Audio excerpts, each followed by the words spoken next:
Good morning. Yan, so nandito naman uli kami sa Tim Hortons. So today Saturday.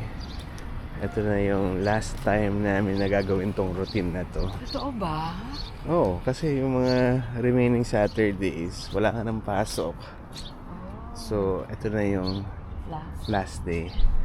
So kanina sa kotse pinifigure out nga namin ni Jamie kung paano ko siya ihahatid sa susunod. Bakit tatawa ka? Wala. Si Tala kasi nakita. Ha? Oh, ano naman? Wala. So, nagulat siya. Nakita niya ako. Sabi, 9 ka pa? Oo. Sabi ko, kasama ko yung husband ko. Yes. Sama nag-date tayo. Nag-date kami. So hindi kami kumain ngayon dahil ako nagbabawas ng timbang, ikaw. Ako nagpapaliit ng tiyan. Pam. Eh, ganun na rin yun. Yun, yung gabi lang nakakatawa dahil si Enzo iyak ng iyak. Oo. Bakit ba siya umiiyak? Hindi kasi niloko siya ni Sarah as usual. Hindi, parang narinig ko. Sabi ni nga. Sarah na parang in 50-something days. Hindi, huli na yun. Oo. Pero kasi kagabi kasi parang meron atang gustong gawin si Enzo pero kailangan mag-review ni Francine, di ba? Kasi may exam siya. Tapos parang sinabi ni Sarah, say goodbye na to Francine, ganyan. Because she's leaving. Punta na sa Pilipinas. Uwi na daw siya sa Pilipinas. She's gonna pack her bag. Sabi ganun ni Sarah. Ayun, naiyak. Umiyak dahil ayaw daw niya umuwi si Francine sa Pilipinas. Kailangan daw magstay dito. Tapos nung tinanong niya ako, so kung uuwi na daw ba si Francine sa Pilipinas, sabi ko, uwi siya ng September ba? Tapos parang, lalo siya naiyak. Mali pala yung pagkasagot ko. Hindi ko naman kasi alam na niloko siya ni Sarah. Kaya akala ko, normal na tanong lang. Wala lang, pero na-realize ko lang, no? Parang dadating din yung day na yun na, again, uuwi na naman uli siya. Sad na naman ako. Yan, so nag-video lang kami ni Jamie ngayon, pero hindi ko alam kung paano dadaan tong araw na to dahil Wala kang tayong plan. wala namang kaming gagawin.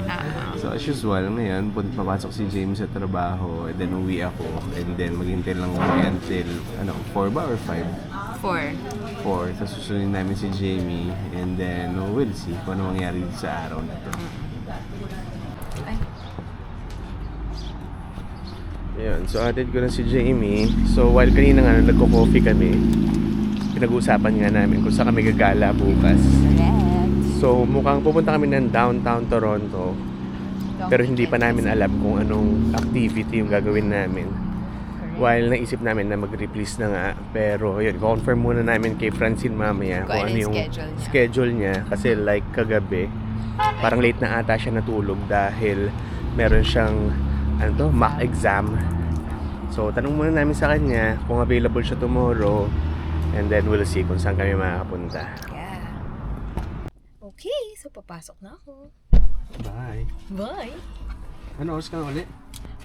Sabi mo na maximum 4:30. Okay. Okay? Sige. Alright, see ya! Bye! Bye. Nandito na ako sa bahay. And ang dalawa gising na. Yan, si Sky nandiyan na naman sa trono niya. So ito na naman pala yung mga tutupiin ko. Niready na kagabi. Good morning! Good morning. Yan, 4:15 na. Tumawag na si Jamie. Pero yun nga, nakatulog tayo. And marami na rin tayong nagawa. Eto, tinatapos ko na lang na labahan yung mga bedsheets namin. Yes? Ayun, si Sky. Yan, so tapos na rin kami kumain ng lunch. Ayan, medyo nakapaglinis-linis na rin tayo. So mamaya, pagkasundo ko kay Jamie, mag-grocery lang kami dahil wala na nga kaming kakainin. So sabi niya, sa No Frills na nga lang daw kami magkita. Yan, so alis na ako. Yan, so nandito na nga tayo sa No Frills. Yan, hindi ko na nga sinama yung mga bata. Kasi kapag kasama sila, yun nga, medyo napapamahal yung gastos namin dahil ang dami pa nga nilang gustong bilhin. And yun nga, August 2 na ngayon, so nag-close na nga yung July. So na-account ko na lahat ng ginastos namin last month. And good thing naman, hindi na kami nag-excess sa budget namin.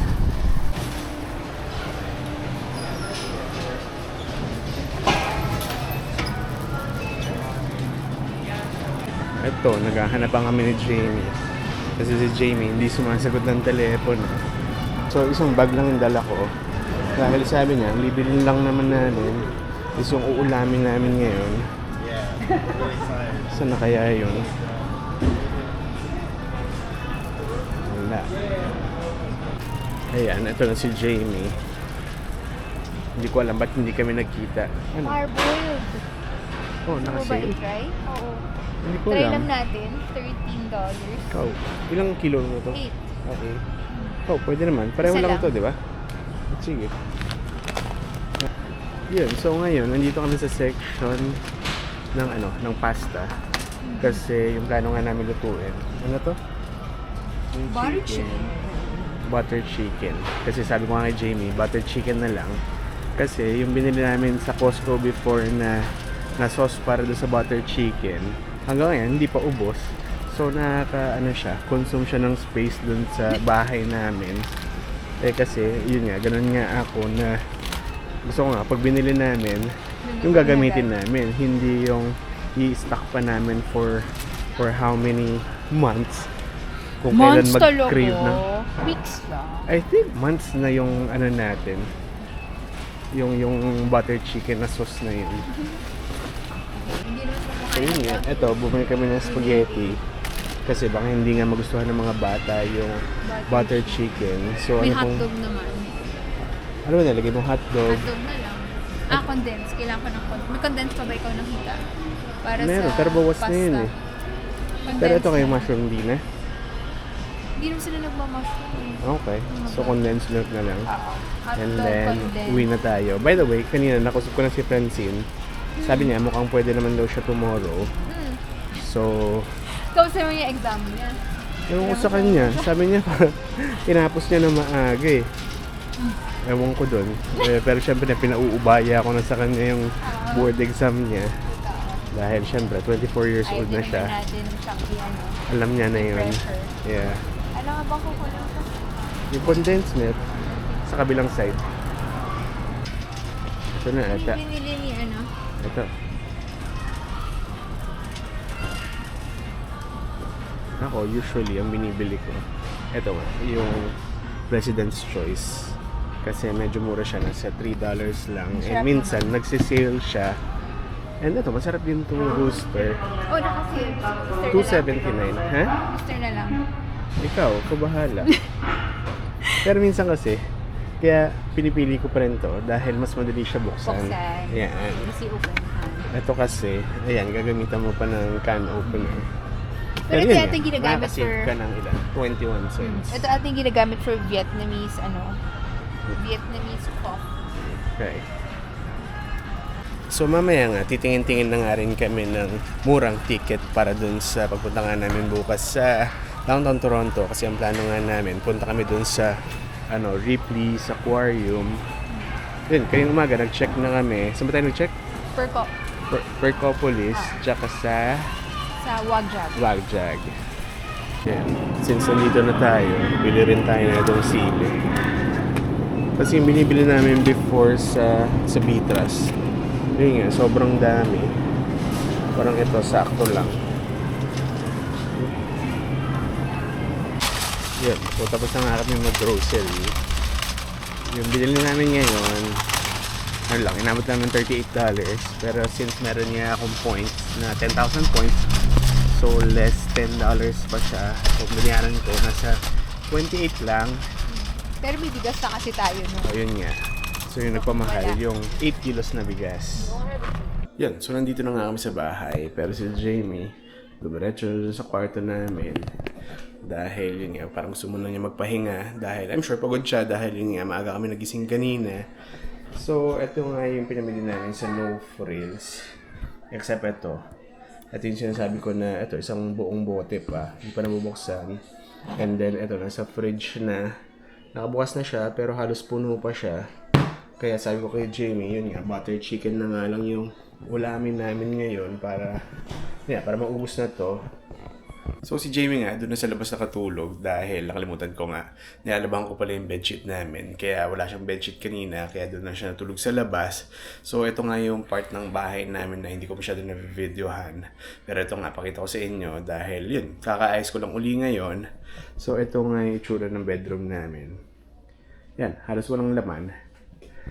Yun, actually, itong bedsheet namin, kaya kanina hindi nga siya nakatulog dahil isang set lang siya.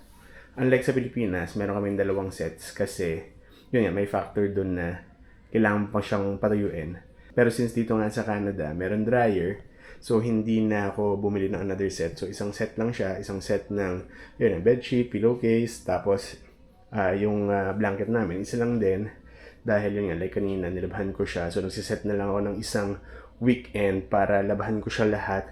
And matuyo nga rin siya the same day. Yun, kaya isang set lang siya.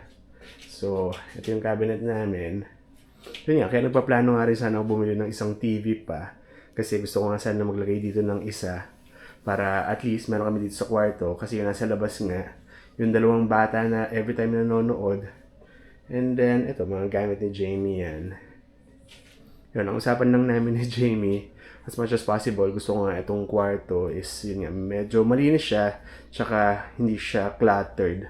Kasi yun nga, parang gusto ko tong kwarto namin. Ito yung magiging pinaka-sanctuary namin. So every time na, let's say, pagod na or nasa-stress ka, at least dito, pwede kang matulog, very relaxing. So, ito lang yung mga gamit namin. Ito, yung watch ni Jamie. Ewan ko, pabango niya ata yan. Ito yung sa side ko naman. Ito rin, yung watch ko. Yung babango. And ito naman, sa Honda pa to. Pero minintay ko na nga lang dahil dito ko nga nilalagay yung mga personal items ko. Like, ito yung susi ng sasakyan. Ito yung wallet. Tsaka yung susi ng bahay. Tapos yung mga cards ko na hindi ko na ginagamit dahil yung iba dyan, yung mga ATM. Tsaka yung mga credit cards from the Philippines. And ito nga, yung binili ko dati na heater from Facebook Marketplace. Andyan pa rin siya. Kasi minsan nga, malamig pa rin dito, especially kapag nilalakasan ng landlord ko yung aircon. Kasi yun nga, baka siguro mainit sa taas. Sobrang lamig pa rin dito sa baba. Kaya yun, from time to time, binubuksan ko pa rin yan.